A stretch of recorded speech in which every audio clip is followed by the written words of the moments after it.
കിട്ടൂലെങ്കിൽ വേണമെങ്കിൽ മാത്രം കയറിയാൽ മതി. പറയണോ? ഒരു ഷവായ ഷോപ്പിന്റെ മുന്നിലുള്ള ക്യൂ ആണ് കേട്ടോ. ഇവിടെ ഏകദേശം 9:30 മണിക്ക് അവിടെ എത്തിയിട്ടും 11:30 മണിക്കാണ് സംഗതി കിട്ടിയത് കേട്ടോ. കണ്ണൂർ ട്രെൻഡിങ് ആയിക്കൊണ്ടിരിക്കുന്ന ഒരു ഷവായ സ്പോട്ടിലാണ് നമ്മളുള്ളത് കേട്ടോ. ഒരുപാട് കാത്തിരിപ്പിന് ശേഷം നമുക്ക് സീറ്റ് കിട്ടിയേ. ഫ്ലേവർഫുള്ളായ ഒരു ഷവായോ അതുപോലെ തന്നെ അഫ്ഗാനി റൈസൊക്കെ എത്തിയരാന്ന് നമുക്ക് അതിന്റെ ഒരു വാല്യൂ മനസ്സിലായത് കേട്ടോ. വെറുതെ അല്ല ആൾക്കാർ ഇങ്ങനെ ഇവിടെ ക്യൂ നിൽക്കുന്നത്. അത്രയും തിരക്കുണ്ടായിരുന്നു അവിടെ, അത്രയും ടേസ്റ്റ് കേട്ടോ. ആ സാധനത്തിന് ഒരു രക്ഷയില്ല. മസ്റ്റ് ട്രൈ എന്നൊക്കെ പറഞ്ഞാൽ മസ്റ്റ് ട്രൈ ആയിട്ട് ഈ ഒരു ഐറ്റം കേട്ടോ. റൈസൊക്കെ അൺലിമിറ്റഡ് ആണ്, പള്ള നിറച്ചും കഴിക്കട്ടോ, വേണ്ടുന്നോളം വേസ്റ്റ് ആക്കാൻ പാടില്ല എന്നുള്ളേ. അടിപൊളി ഫുഡാണ്. പക്ഷെ വിഷയം എന്ന് വെച്ച് കഴിഞ്ഞാൽ നമ്മളെ 3 സുഹൃത്തുക്കൾ 9:30 വന്നു, 11:30 ആയിട്ടു ഒരു കിട്ടിയിട്ടില്ല. പക്ഷെ കിട്ടി നോക്കുമ്പോൾ അഫ്ഗാനി റൈസേ ഉള്ളൂ, ബുഹാരി റൈസ് ഇല്ല. പക്ഷെ കിട്ടിയ റൈസും ഷവായും അടിപൊളി.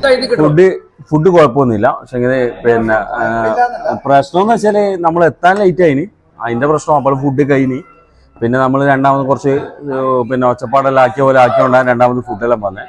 ഫുഡ് മൊത്തത്തിൽ പറയുകയാണെങ്കിൽ കുഴപ്പമില്ല. പാർസൽ ബുക്ക് ചെയ്യേണ്ട നമ്പറാണ് ഈ ഒരു നമ്പർ. സ്പോട്ട് വരുന്ന സൗദി ഷവായാണ്, നമ്മുടെ SN പാർക്ക് റോഡ്, നമ്മുടെ കവിത ടാക്സി തൊട്ട് ഇപ്പറായിട്ട് കേട്ടോ.